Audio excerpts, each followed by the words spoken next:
All right, so I'm recording it now. All right. So it is recording. So do you guys have the questions kind of opened up as far as what we need to go over? Yeah, I think it's in like a group 3 discussion, like on the right. Yeah. And it, from what I see, it's like they want us to go with the prayer and like a spiritual discussion if they want us to, and then going into the Stephen Carper case Yep. first. So I can say open prayer because I want. Okay.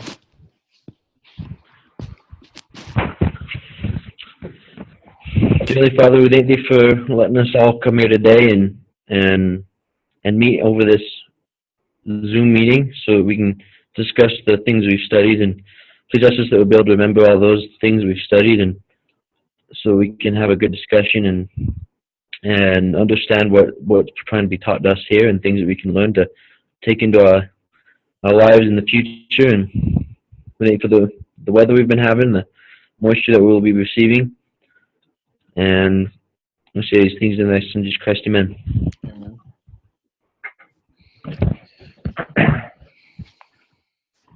All right. Alrighty. For spiritual thought, something that I've been thinking about here recently, in one of my religion classes, we're studying the fall from the garden, and just kind of how important it was that Adam and Eve had the choice to eat the fruit or not. And because they had the choice, it wasn't something that God forced them to do. He was just like, don't do this, but it's your choice. I really appreciate that we all have the opportunity to choose for ourselves things that are good and things that are bad. We learn, or we have the opportunity to learn from both of those choices, bad and good. But the fact that we're able to do things that are really great or to hurt people or whatever, I think expresses a lot of love and trust that our Heavenly Father has in us, especially with this hope that we will all return and live with Him again. So that's kind of been on my mind. I'm really grateful that we have the opportunity to choose. I think that's really cool. So, yeah. So the Stephen Carpenter case, you guys just kind of want to go through each question and then hit each bullet point, or what do you guys think? Yeah, I mean that's. Yep. Alrighty, so I'll start with the first one, opening. Many of our discussions center on understanding success or making crucial decisions. Today, we are trying to account for failure. To begin your group discussion, quickly reconstruct the key elements of the Cake Financial Cake business model. So a customer value proposition, from what I understand, what was that guy's name? Stephen. The value that he wanted to create was a platform where people could have all of their investments in one spot, where it could be a social thing. So I could say, hey, James, what are you doing with your stuff? And you can kind of see that and talk about it and kind of strategize, and really just have everything in one spot, because that wasn't done before. I'm not really sure what the go-to market plan was exactly. I think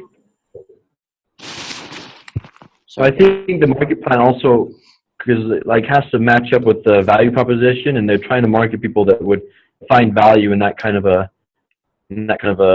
setup, where they can learn from investors, like people that are more skilled in that area, but then also teach others that might not know as much as they are. So you kind of at least that's what I thought. But okay.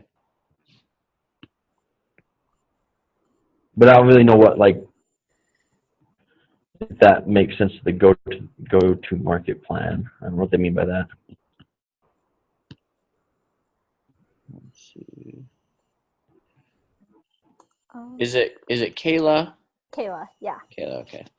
What are your thoughts on Sorry, that? I'm trying to take notes so I don't forget things. I definitely think that was who he wanted to market. The issue is there wasn't a whole lot on how he went about marketing. Right. And so, like, you have a part of his market plan, but not necessarily the actual company itself. Okay. As far as the technology and operation strategy, the technology, from what I gathered from the case, there were three basic things that they focused on. One was like the total underneath technology of actually hooking to other firms and accounts and that kind of stuff. And then I forget. Let me see if I have it in my notes. I think. Mm,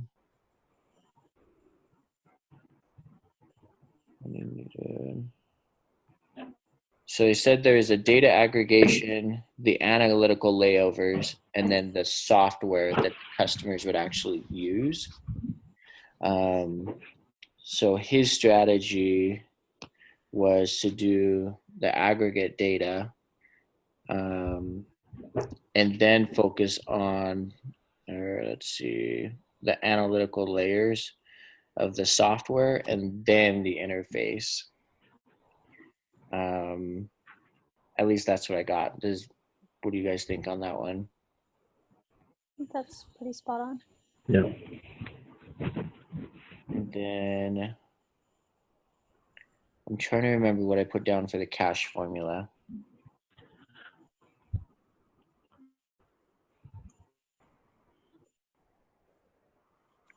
I know eventually they had like a an annual fee or whatever to use it for the income, and then like different fees for. I need to open this up.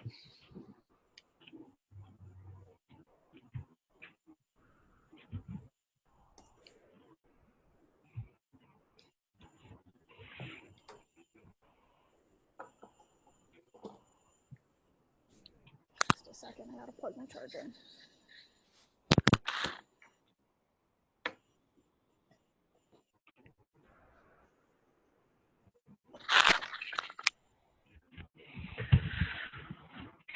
I don't know. I feel like a lot. I'm looking over my notes. I just feel like he was missing a lot of those points. I couldn't really see that he had that really well formed out. Like he was missing his MVP at the beginning, stuff like that. I just feel like in general his business model was a little bit lacking. That might be a little bit why these questions are somewhat difficult to address right now. I definitely agree with that. I think there's a lot of stuff Because he had a business pointed plan. me while I was Like he had a lot of assumptions. I just feel like he didn't really test them properly. Like he didn't go out and do that all could have been done to be able to receive the feedback on the business model of all the assumptions he had made. He assumed that there would be a market for it, but then didn't go out and actually find out what that market was or what it detailed, like what it needed to have going forward. So Mm-hmm. Carpenters, fine. Exhibit 3, Exhibit 2, Exhibit 2, Exhibit 2. Okay, so I agree. I mean, this case, I was just like, this is wrong, this is wrong, this is wrong. Isn't that how most cases go, though? I don't know. Some of them are hard. Like some of them are like, I don't know what I'm supposed to get out of this. Just I don't know. But yeah, on his game plan was that he was going to bring in revenue from advertising, sponsorships, premium services, which what he does that. He does like the $99 service or whatever. Bounty payments and then fund fees. So I'm not exactly sure how those all work, but that was kind of his game plan as far as revenue goes. So did he structure what his costs were, like what they were gonna was it 500 or something to launch? Or am I getting that mixed up with another case? I don't know. I'm doing like 4 or 5 Okay, cases right now. I don't know. I can't remember if it was this one that he said it was like $500 to launch, or maybe that was a case that had like weekly letters that he'd send out. I can't. But I just don't remember what his costs were for this case. Let me see if I can get it to pull up. You know, I read these all after like a 12-hour day in 15 degrees. I was so done.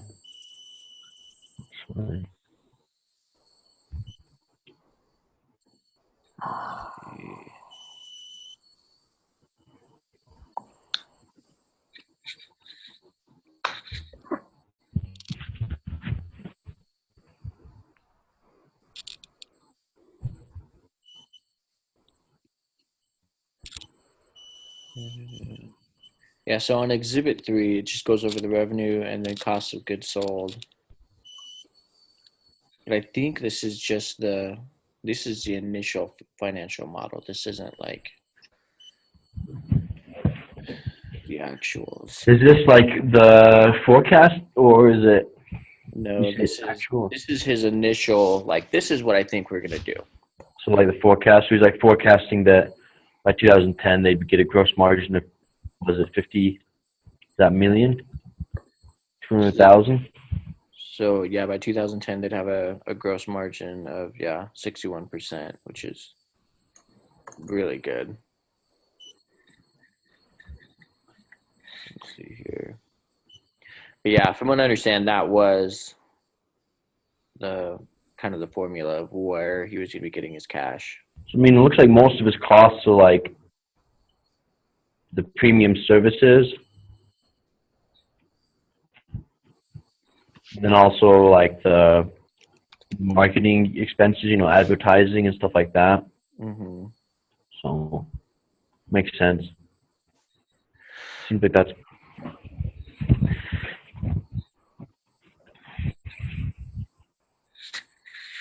Forget. So what's the question we're trying to answer? I didn't pull that back up again. So I think cash flow formula. Yeah. Is there an actual formula for that? Maybe I missed that. I don't think there is like it's not just gross margin.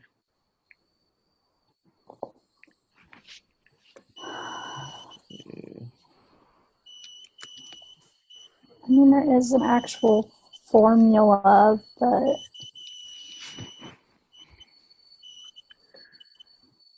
I mean, it's just kind of asking us to reconstruct the key elements of that. Right. So I don't think we need to pull up the formula and figure all that out. I agree. But that's kind of, I feel like it's worth noting that these are the places that he was going to be getting revenues, and these are the places that were going to cost him money. Mm. So anyways, so question 2, so after your group has reconstructed the business model, vote. Was Cake doomed from the beginning, or was this a promising business model? Pull back up what I'm so torn on it because I don't feel like his business model was done correctly. But I also don't know that I feel like it was doomed from the beginning. I agree. I think he had promise. He just didn't execute it right. I agree. So beginning with those who say it was a promise. So I guess who thinks that it's promising? Because I think it was a promising, not necessarily the business model, but some of the questions that we had to answer. What was that question? Was the opportunity that Carpenter identified in the late 2000 or 2005 promising? I agree that it was a promising like market and opportunity, but his business model, not so much. Yeah, I think another good thing to point out was that like for him it actually had meaning to him. So I think that in a lot of sense is appealing to the market. You know, like the fact that he had some insider interest in this field, it gives him the drive needed, you know. But because of that, he kind of went in without doing like he didn't properly challenge any of his assumptions, you know, because he he enjoyed the idea and he assumed they would automatically turn out in his favor. I think that was a big flaw in his point, is that a lot of times these startups, they're really excited about these business ideas because they're meaningful to them, but because of that, they don't want to ask the hard questions that might show the flaws in the business idea. They just assume that's all like going to be great because they like the idea. Right. So if you guys had to say between promising and failure, which would you lean more towards? I think I'd lean towards promising. Okay. What about you, Craig? I think I would have leaned more towards failure just for the fact that before launch, he didn't consider all the, he didn't go through the it's hard to say because I think based off of if he would have done a better business model and had an MVP early on, then it would have been a promising venture. Mm-hmm. But since he didn't put those steps into that, it wasn't a promising. So I think it really depended on who was doing the startup. If it was, does that make sense? Kind of like, yeah. I think if it would have been someone else, it would have been a promising market to go into. But because he lacks some of the early work.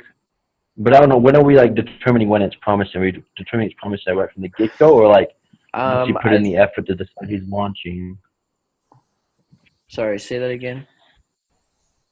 I think it just depends on when we decide if it's promising or not. It says, I think there's a lot of different factors, but so I think initially we're supposed to say, I think it was promising, or I think it was doomed for failure, and then we kind of go into it a little bit. I would say just based off the question, saying for the fact that it was a promising business model, I would say that no, it was doomed from the beginning because his business model wasn't where we think it should have been, that it would probably been doomed from the beginning. So that's just my opinion. But I think it's kind of the same with what you guys are saying. I'm just when I determine when it was doomed is maybe a little bit different. Right. Okay. Let's see. So next, discuss Stephen's approach to the opportunity. Try to understand what, if anything, Stephen could have done differently that may have produced a better outcome. So these are kind of where we kind of hash into it. We've been talking about these already. Yeah. I think we talked a little bit about how he had the right assumptions. He just didn't go about testing them correctly. And so the information he had to go off of was not correct. I agree. So what if there was one specific thing that you would change, like if you were Stephen and you could go back and do this, what's one specific thing that you would have done differently? Well, I think on one of the prompts underneath, I think it shows a great example of it. It says on page 3, it says that Stephen, in retrospect, I'm not sure these early focus groups were very helpful. They validated our high-level concept, but we did not seek feedback on a specific product. I think that's kind of what I was saying earlier, is that they had high hopes for this concept, this business idea, and then when they went to get validation, people were validating them, and so they automatically just moved on without seeking the feedback on specific products. They didn't have that MVP. They didn't really have, because they didn't have the MVP when they were presenting the business idea to the market. They presented a really good business idea, but there was nothing really to look at specifically and tell them where they needed to be improving on. So what would you have presented as an MVP in focus groups, or what would you have given people to look at or to test or to just a quick mock-up of what it would look like would have been helpful. Mm-hmm. Something so that they can see, oh, this is what I'll be doing. It could even be a quick video of someone going through and oh, these are what I've invested in. This is who can see it, and this is how I can help others learn. Just something to show what it really was. I totally agree. And that's one thing that I really disagree with what Stephen in his focus, because he was working from the bottom up, totally behind the scenes toward the customer interface with the software and everything. I think he should have flipped it around. I think he should have been focusing on the customer interface first, so that while they're building the behind the scenes software and whatever, they can be testing with the customers as well. So the customer can say, this is crappy, this is really hard to work around, this doesn't make any sense. Because once they get the customer or the potential clients like go on things, I feel like that's much easier to get your funding, because you're like, yeah, all these customers love it. I have, a 90% rating or whatever. And so when he goes to his investors, because that was another issue, is like he just couldn't get the money. They were all kind of like laughing at him because he didn't really have a product to present. So I think he should have Well, switched that was one thing his interesting. focus.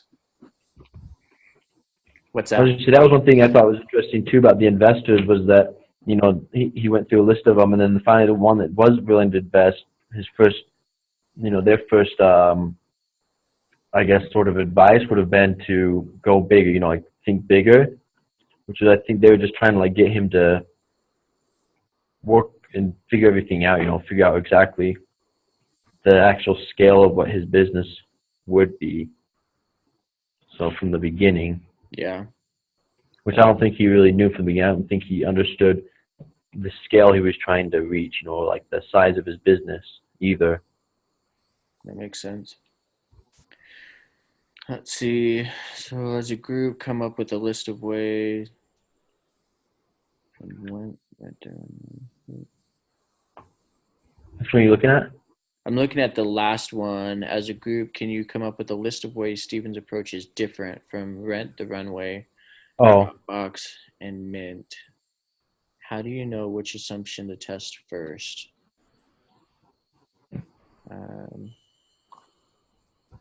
Which, and then this is kind of what I was talking about. Was building the data layer first the right approach? What would you have done first? As far as assumptions, I'm taking like 2 other business classes, and they're just like, get your assumptions and go out and test them like immediately. yeah. That was IBC. We spent our first week. That's all we did. Surveys and testing assumptions and getting to know what the customer wanted. Because that's really where you learn, because you could come back and be like, my idea totally sucks, and this isn't going to make me money. Yeah. So, it's like I'm having the same experience in one of my classes because we're doing it's launching big ventures, kind of a class, and we all have to come up with an idea, and then we're doing the business model setup right now. And the business, it's when you first write it down, it sounds awesome, but once you actually start, because you can write down a business model and do like all the different sections, like the value proposition, the customer segments, you can do all that, but then it's only until you actually start, testing the assumptions and you find out that there's some flaws and things you need to change before you actually launch. And I think if you skip that step, you can launch with a product that doesn't meet anyone's needs that is willing to pay for it. So. Oh yeah, I definitely agree with that. For some reason, our meeting's going to get cut in like 9 minutes, so we might have to start another one for the other case. But let's see, because it's free. So oh yeah, I see that remaining. They shut it off anyway. So as a group, identify the main reason for Cake's failure. Was the failure just beyond Steven's control? Like, was it for the market crash? Or what low-cost experiment could Steven have done to test the assumptions behind the main reason for the failure? What do you guys think? I think there's a part that was out of his control. But for the most part, a lot of it was something he could have seen from the beginning had he been willing to do the testing, gone through and figured out what it was people actually wanted. I agree. I think they started to have success once he brought on, what was that guy's name? The dude that basically said, we're going to make customer profiles. So they had this one profile put together. It's a married male. He's got 2 kids. He's about this age. And this is kind of who he'd be interested in investing in. And they just built it for that customer. I think given time and that kind of direction, they really would have tailored to the younger people who are very interested in being on social media and being like, what are you guys doing for your investing or whatever? And then to the old people who are like, I don't want to discuss this with anyone. I just want to have a trusted person say, this is what you should do. So I think, honestly, if he would have stuck it out, I think he really could have done something good with it. But with the market crash and with everything else, he just got burnt out and he was just done. So, Yep, I think those are some solid points. The only thing I would add to that is I think that I wouldn't agree with the fact that it was beyond Steve's control. Like, I think no matter what situation you're in, there's always ways you can pull it into being in your control. You know what I mean? Like, there's always ways that he could have taken control of situations. You know, it's never always completely out of your control, I don't think. So,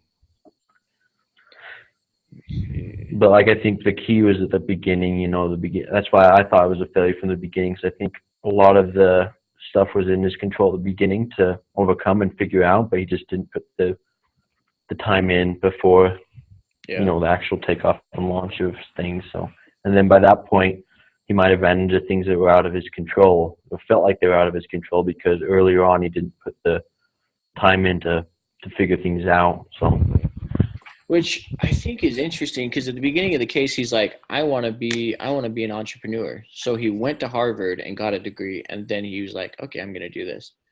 I'm like, I feel like if you went to Harvard, you would have learned, like, you need to pivot, you need to be willing to adjust, you need to actually know that customers are going to buy your product or whatever. But maybe he just wasn't very good at, like, actually implementing those things. well, I think the biggest part too is just the fact, like I said earlier, is that he was excited about this business idea. I think that's a problem with a lot of people that start business ideas that they're really excited about, because, you know, a lot of times those things you know better go out the window because you just assume that it's going to be great, because you don't allow people to give you proper feedback because you've told yourself it's going to be so great. How do you separate? That's something that I was thinking about. If I have a great idea that I think is a great idea, I'm sold on it, passionate about it, whatever, how can I approach it in a way where if I like take it to what are those called, the meetings where people judge it and whatnot, how do I not get offended by someone saying that my idea sucks? Like, how do I separate that so that I'm willing to pivot, I'm willing to adjust, and I'm willing to make changes in a way that's effective so that I can actually make money from the idea? You can't be married to the idea. You have to know from the start that the exact idea you have may not be the one that you're taking to market. If you are going to stick with it and you're not willing to listen to people as they tell you, like, hey, maybe you're trying to do French fries and people don't want French fries, they want tortilla chips. But you're not listening and you start selling those French fries, because you weren't willing to listen, you're going to fail.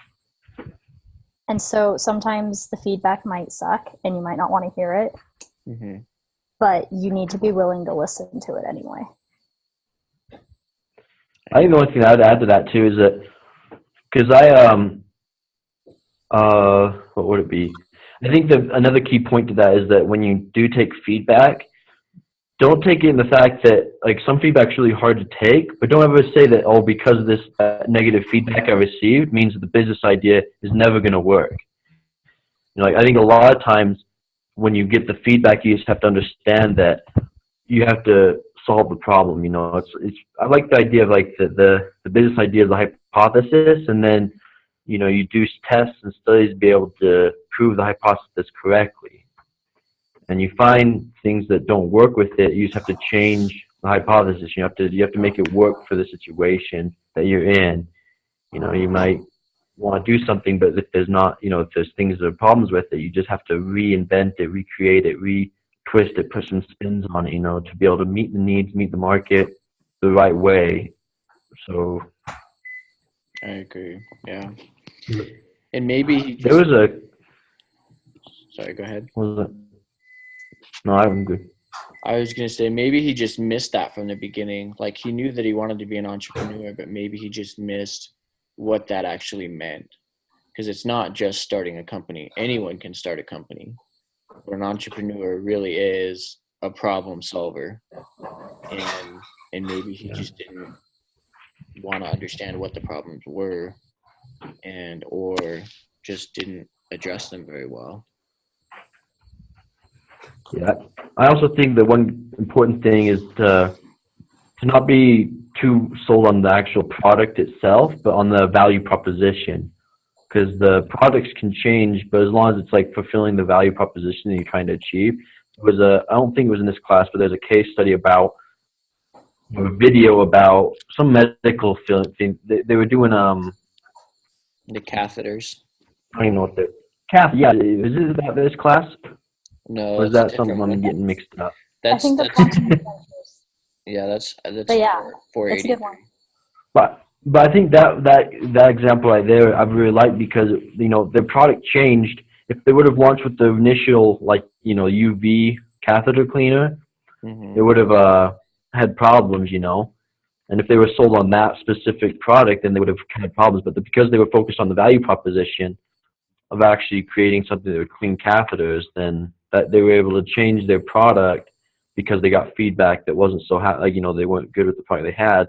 That way they were able to change the product but still keep the value proposition the same and meet the needs of customers better. So I agree. it's important to get the feedback, I think.